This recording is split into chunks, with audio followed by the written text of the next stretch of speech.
Hi everyone, I'm Orbit and welcome back to a brand new episode of World Builder Wednesdays. News is a little bit light again this week, but I've got another awesome interview with Brixter Productions, a really cool LEGO world builder architect who's developed a brand new augmented reality take on LEGO mechs. It's really interesting and I can't wait for you guys to hear him talk about it. And then we also have a little tease of a really exciting event happening in July, as well as a brand new LEGO project on Tongal. We are excited to announce that LEGO World Builder will be coming to San Diego Comic-Con this year. We can't give out much more information than that at the moment, but stay tuned for more information on our Instagram. This is a LEGO World Builder panel that will be happening at the con. It's not just generic LEGO. But you'll be able to see LEGO executives team up with some of our favorite creators to do some real live, in-the-moment world building together. A brand new LEGO World Builder related project has also cropped up on Tongal. It's to make Giphy stickers for the World Builder community. If you guys know Instagram stories, you'll see a lot of Giphy stickers around. Those are the animated stickers. They're like 2D, kind of hand-drawn a lot of the time, and they're really exciting. They're really cool. They have little animations, and you can kind of just pull them in and use them in your stories whenever you want. So we're looking for a creator that can make 5 LEGO World Builder inspired stickers and 5 Tongal inspired stickers as well. The details are in the project brief, which will be linked in the description, so check that out if you love to draw and animate LEGO things. Hi guys, I'm here with Brixter Productions, the architect behind the world's Young Ninjago and Mechanimals AR. How are you doing today? I'm great, thanks. How about you? I'm great too. So you have 2 worlds on the World Builder platform, but before we get into those, I just wanted to know, how did you first get interested in LEGO as a hobby? I had a few LEGO sets growing up, but it was really when I was like, I think 6 or 7 that I got my first LEGO Power Miners set from my grandmother. And it was this little small mech. You may hear more about small mechs later, but it really captured my imagination. And that was like what really got me into it, was that the Power Miners theme, and then Atlantis after that. So I have kind of this very nostalgic feeling for these kind of more, not fully classic, but more classic LEGO action type themes. I look back very fondly on Power Miners and Atlantis. I had a couple Power Miners sets. I don't think my grandma gave them to me, but I remember taking them to my grandma's house. And then, LEGO Atlantis, those sets were just so good. And it's like, LEGO has so many awesome original themes nowadays, but I feel like there is certain like classicness that's just missing from stuff that it doesn't quite capture the Atlantis and Power Miners feel. But yeah, that's really cool. And so how did you first discover the LEGO World Builder platform? I first found out about LEGO World Builder before it even launched, probably from like Brickset or some LEGO fan news website. And I was really excited because I've always kind of had fun dreaming up like LEGO theme ideas or set ideas. So it was like, wow, this could actually become a reality. That's pretty crazy. Yep, I think that the platform's like a great place even just to get your ideas out there. We were talking about like our YouTube channels before we started this interview. I'm Golden Ninja 3000 on YouTube, and you are Brixter Productions, right? Yeah, exactly. But yeah, like I started like doing a lot more on YouTube just because I wanted like a platform to talk about the LEGO sets I liked. And so I feel like LEGO World Builder is a great place just to get like your ideas out on paper, and like, to have other people in the LEGO community see them and love them the way you do. Totally. And so speaking of your worlds, you have one original world, Mechanimals AR, and I find this to be a very interesting concept. We have spotlit this on the LEGO World Builder Instagram before. I really love the art in this world in particular. But it's also like an augmented reality game, and LEGO has dipped their toes into that with stuff like Hidden Side. So what makes your like augmented reality different? Augmented reality has been kind of captured my imagination for a long time. I think the opportunity to combine physical play with digital play is really exciting. I think as technology continues to advance, the opportunities keep opening up. I remember way back in the day, before Hidden Side, there was this old Lego theme that was like their first try at including like digital, kind of, I guess, scanning of models. And they only had a few sets, and it interested me, but at the time, that's all it was. It was like, build something and it'll scan it and display it on the screen or whatever. And it's very simple. And as the technology keeps getting better, it's really cool to see what they've started to do. But at the same time, I feel like there's still a bit of a disconnect between the physical play experience and the digital play, and how to really combine those two so that it's very organic and encourages you to, play with it physically, build it, maybe change how it's built, but then also be able to play that like a video game is really interesting to me. Yeah, I remember with Hidden Side, which is like my only attempt at augmented reality with Lego, I enjoyed building the sets because they were great sets on their own. And I think that that's part of what previous Lego like augmented reality stuff had been missing. But then the augmented reality part wasn't that great. Like, I didn't care about scanning like some red and green tiles and then like shooting some ghosts. Like, it was fun once, and then I pretty much never opened the app again. Exactly. I feel like it's another thing that I've been thinking about is like, how do you create a game with Lego sets, because Lego sets are also expensive, and like in Hidden Side, each set is kind of like a level in the game, right?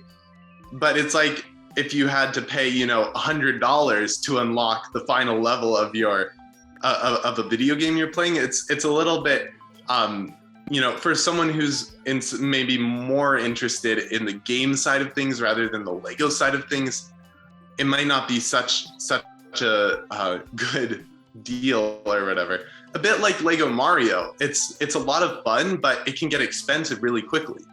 So one thing that I thought about with Mechanimals is, how do you take something, take an experience like playing a video game and make it have a very kind of, I guess, low payment requirement to get started, and basically unlock all the potential that it has at that low bar. But then as you enjoy playing it, you can invest more, but it's accessible for a kid who might not have $100 to drop on a large set. You know what I mean? And that's where the idea for like small mechs, a bit like the Marvel mechs, came to mind. I'm a big fan of small mechs. When the Marvel ones started, I was a little bit unsure about them. But I think, like, especially with the ones this year, like, they are just working so well. And honestly, Lego mechs in general, like, they started losing me a little bit in like 2020. I distinctly remember building like the Ninjago like golden mech. And I was like building the legs, and I was like, I'm so sick of this. I was like, every Lego mech is just like exactly the same, and maybe I need to stop buying them. And then by the time I got to the end of that build, I was like, oh my God, never mind. This is like one of the best ones they've ever done. And they keep finding ways to keep it like fresh and interesting. And the small mechs is one of those ways that like Lego mechs is still something new. And so I think that especially like the small mechs that you're building, they're very distinct from stuff like the Marvel ones, but they're not as large as, like mechs that are sold at like $40 to $50 price points. So I think that that's a really smart idea. Can you tell us a little bit more about the story of the world too? Sure. So Mechanimals is set in a futuristic, or rather near future world. It's relatively similar to our world, but there's advanced technology like these mechs. So the idea is that kids and teens and even adults build these mechs, and they are remote controlled, like battle bots essentially, that they take to these tournaments. So there's some Pokemon influence definitely coming in here. And they battle these mechs. And these mechs are all themed off of animals. And they borrow powers from the animals that they're themed to. I wrote a summary for a season of a show that could be tied to this world in this game. And this season kind of explains or is the origin story of how people started switching out parts from these different animals. So the example that I built physically is a rabbit mech, but then I also created different limbs for it from other types of animals. And the idea with Mechanimals is that each kid can customize their mech by taking parts from different animals. They can even trade with friends. Again, Pokemon. I had a lot of fun playing the trading card game as well growing up. So there's this trading component. But that kind of mirrors the in-universe storyline of how they figure out that combining parts from different animals can make your mech even more powerful and even cooler. Yeah, that's a really cool idea. I love the mech that you've built because I could, like, when you're holding it up to the camera, like, you can tell like the different like animals that it's coming from.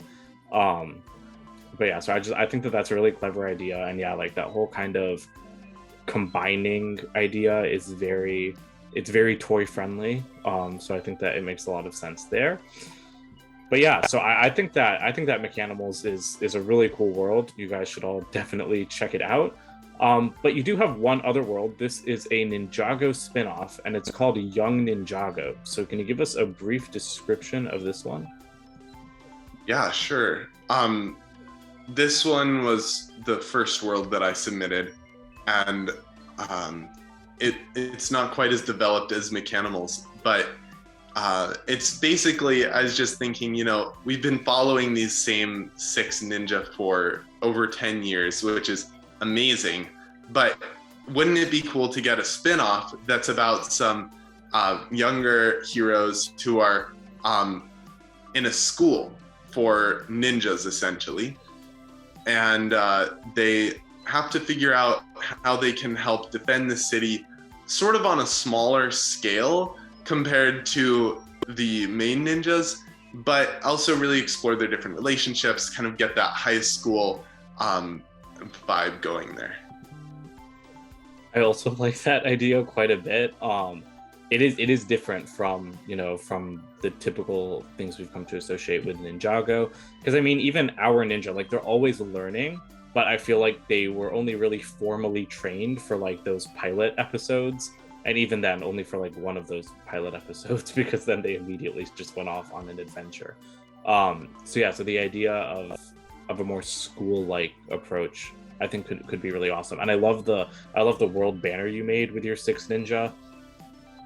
There's a lot of color there, and I really like that. Like, I think all of like the characters really pop, and they all seem like they have very distinct personalities, and I like that you can get that from just looking at the minifigures and their poses.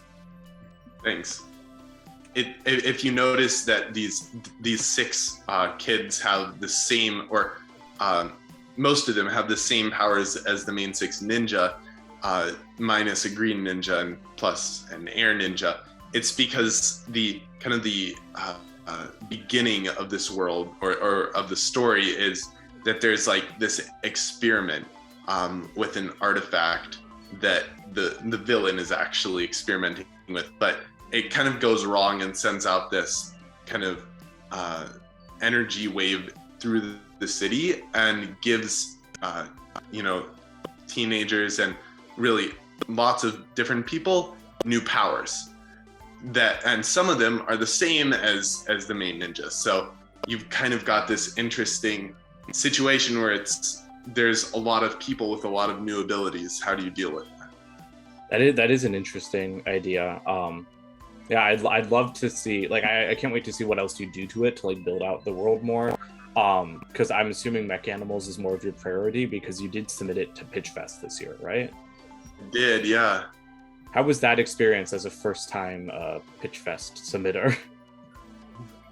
It's exciting. I think seeing how Pitch Fest went last year and actually a project was chosen was really exciting, because it's like, wow, this is actually uploading a world to world builder is exciting, but there's no way of pitching it, right, other than just putting it out there. But with Pitch Fest, it's like, oh, this is actually an avenue through which you can actually, hopefully be able to pitch it live. Yeah, this year it's a little bit different. This year we're not doing live pitches, but we are doing, we're really focused on building out stories. You are going to get feedback from executives and everything.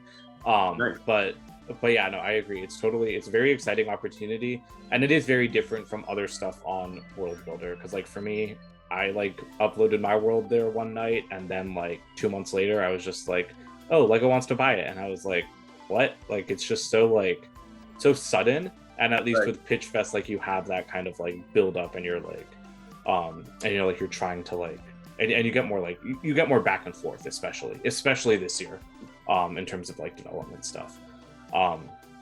So I really hope Mechanimals gets through Pitch Fest. I think it would be really awesome to see it, to see what it can become, especially with that augmented reality idea that Lego's played around with before. And then finally, my last question for you is, what else do you have planned for Lego in general or Lego World Builder? At this point, I think Mechanimals is my main Lego World Builder focus. But outside of Lego World Builder, I'm actually a contestant on Lego Masters Season 3, which will be coming out this fall, which is exciting. And I'll continue to be working on my YouTube channel, creating mocks, and who knows, maybe if I have an idea that I'm excited about, maybe I will create another project. Super excited to see you on Lego Masters. Everyone, don't forget to check out his YouTube channel, Brixter Productions. I'm sure you'll be giving everybody updates about that when it ends up airing this fall. But yeah, I'm excited to see if you make any other worlds on World Builder. And I know it's already over for you, but good luck on Lego Masters. Thank you. Definitely appreciate it. All right, thanks for talking with us today. Thank you so much. This is wonderful. Well, that about does it for this week's episode of World Builder Wednesdays. I hope you guys enjoyed that interview with Brixter Productions. We can't wait to see what else he creates on Lego World Builder. And like I said, stay tuned for those Comic-Con announcements on our Instagram, and check out the Giphy Stickers project if you love Lego animation. See you guys again soon. Bye for now.